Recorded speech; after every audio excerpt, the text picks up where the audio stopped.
now. I guess my question would be, why are you fighting it so much? An Arizona judge speaks out about why the Pima County Attorney's Office should step aside and let an outside auditor review its RICO spending, millions of dollars used to help fight crime. Good evening. Thank you for joining us. I'm Valerie Cavazos. Kevin has the night off. Tonight, we continue our investigation into public corruption in Pima County.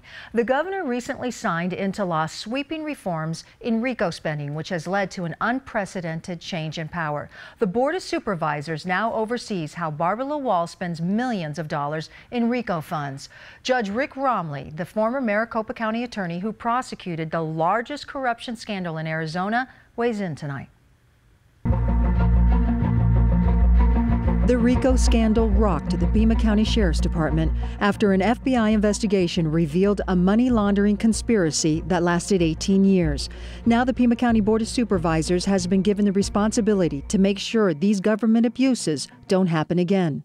I find that the whole issue of this terribly concerning, and matter of fact, it frankly scares the hell out of me. Rick Romley says it should. You really need to get it right at the very beginning. Make sure that you have a clear understanding of what your responsibilities are, what are the protocols, what are the procedures that should be followed. If they don't do it right and something goes wrong, they're going to be blamed. In the end, it's us that makes the decision. Chair Sharon Bronson has voiced her concern during board meetings that they are not experts in the guidelines governing the use of RICO money. Barbara LaWall is the board's legal counsel and has been issuing advice on the new protocols, but Romley says that's a conflict of interest. Because if you're just relying upon, the county attorney who has a stake in it, who wants, for example, the oversight to be as limited as possible, that's not necessarily, I think, what the law was intended to do. So they need to hire their own attorney.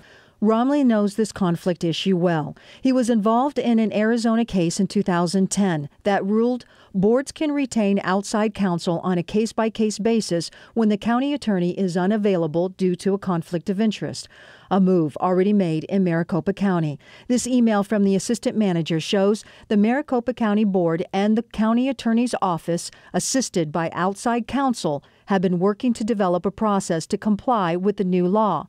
Romley says Barbara LaWall should follow its lead. Barbara needs to step away and be cooperative, help get, assist, with them retaining their own attorney, and let that attorney guide the board on this particular thing. Bronson also called for a 5-year independent review of the county attorney's RICO expenditures after our investigation revealed questionable spending. She's considered asking the Auditor General, but she says she's faced some pushback from the county attorney's office during board meetings. County Administrator Chuck Huckleberry suggested the board wait because the Attorney General is investigating the Pima County Sheriff's Department. Because I don't think we do anything until the Attorney General concludes his investigation. Because that's obviously a criminal investigation, and we would not want to interfere with that in any way. I don't understand why. The Auditor General works with the Attorney General all the time. I don't know why he would be saying that. That makes no sense to me. He cites the FBI investigation that's underway in Pinal County. The new county attorney tells us he's already requested the Auditor General review past RICO records. If I was to be giving advice to Barbara LaWall, the new sheriff, the Board of Supervisors, open the books. I just don't understand why everybody is fighting this so much. I mean, transparency is the only way to sit there and rebuild confidence. Open it up. Get the attorneys to provide the legal counsel that the board is going to be needing. Open your books totally and let them review it. Romley says these audit reviews can take anywhere between 6 months to up to a year and a half, depending on how the agencies cooperate with the audit, and we'll keep you updated on any